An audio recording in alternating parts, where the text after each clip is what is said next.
shifted its policies. Now, if a juvenile has a first violent offense, they'll be placed on GPS monitoring. If it's their second, they'll be detained. But what does DJS consider a violent crime remains unclear. We have team coverage today. Fox 45's Rebecca Pryor is looking into that Pikesville shooting and what we're learning about the young victim and possible suspects. We're going to begin, though, with Mackenzie Frost joining us live from the newsroom. Mackenzie, you're digging into the data points DJS Secretary Schiraldi says are indicators of a successful ankle monitor program, right? Yeah, Mary, that's right. And we know that from my interview, DJS Secretary Vincent Schiraldi often touts the fact that ankle monitors across the state are nearly 95% successful. He argues that that shows that the efforts are on the right track. However, as we continue to dig into the data, we find more examples of young people already wearing an ankle monitor who go on to commit more crimes. And some law enforcement experts that we have been talking with disagree with the secretary. Now that we know there's a difference between electronic monitoring and GPS monitors at the Department of Juvenile Services, we're getting a more complete picture of this system. Last week, DJS told us there were 105 juveniles on electronic monitoring statewide and 118 kids on GPS monitoring. We need to have a clear policy that say ankle monitors will be GPS monitors so we can track you at real time. Baltimore City State's Attorney Ivan Bates says cell phones are able to track your location, and so should DJS. We need to stop with the excuses. We need to get the system fixed, and we need to do it now. Before we knew DJS had two different types of ankle monitors, I questioned Secretary Vincent Schiraldi about their effectiveness. 94.6% of the time when on electronic monitoring, so 19 out of 20 times, they don't get rearrested.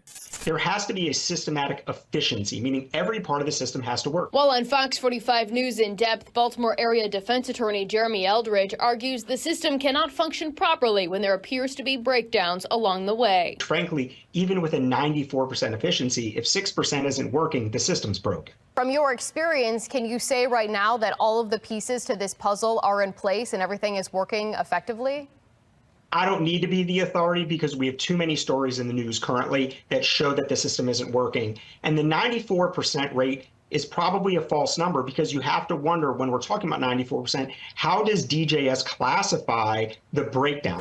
We sent questions to police in Baltimore City, Howard, Baltimore, and Carroll counties, asking if they agree with the secretary that ankle monitors are successful nearly 95% of the time, meaning kids wearing one don't reoffend. Howard County telling Fox 45 News they, quote, don't have independent data on ankle monitors. Baltimore City and Baltimore County not getting back to us.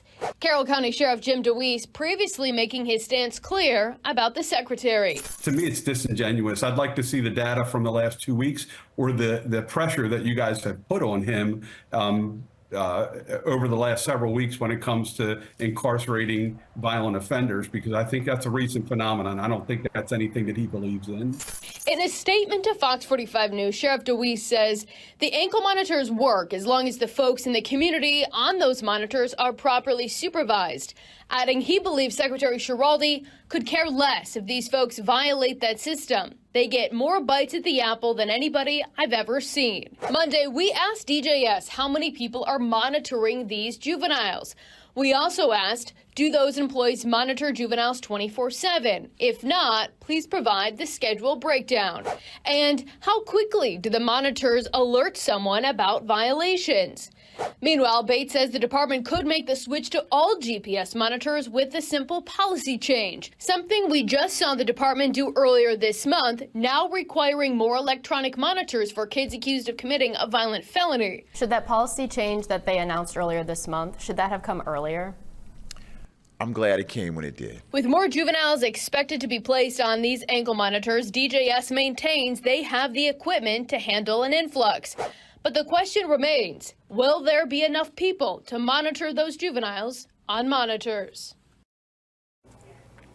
Now, as for the questions that we sent to DJS earlier today, a spokesperson acknowledged my email this morning, but so far, we're still waiting on some answers. Live in the newsroom, Mackenzie Frost, Fox 45 News.